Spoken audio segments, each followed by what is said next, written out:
Дел од граѓанските здруженија ја поздравуваат вчерашната одлука на Уставниот суд со кој се укинуваат членовите 17 и 18 од изборниот законник, со кој партиите им го отежнуваа учеството на граѓанските иницијативи и организации на изборите.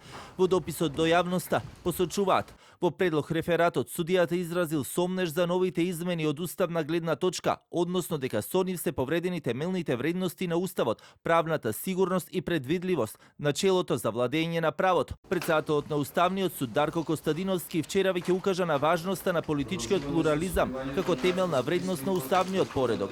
Со одлуката на судот, како што информираа денеска од Шанса за Центар, се укинуваат членовите 17 и 18 од изборниот законник, со кој партиите без никаква јавна консултација го кренаа прагот за собирање подписи за независни кандидати и листи што планираат да учествуваат на изборите.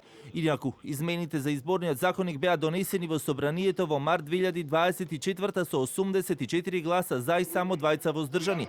Независните уште тогаш реагираа дека со ова практично независните кандидати се исфрлаат од изборната игра.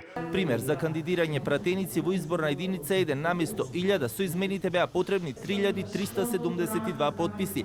Од тука, како што некои од независните коментираа, со потребата да собираат подписи од најмалку 1% од избирачите, тие практично беа туркани кон тоа да размислуваат дали можеби не е подобро да се регистрираат како партии.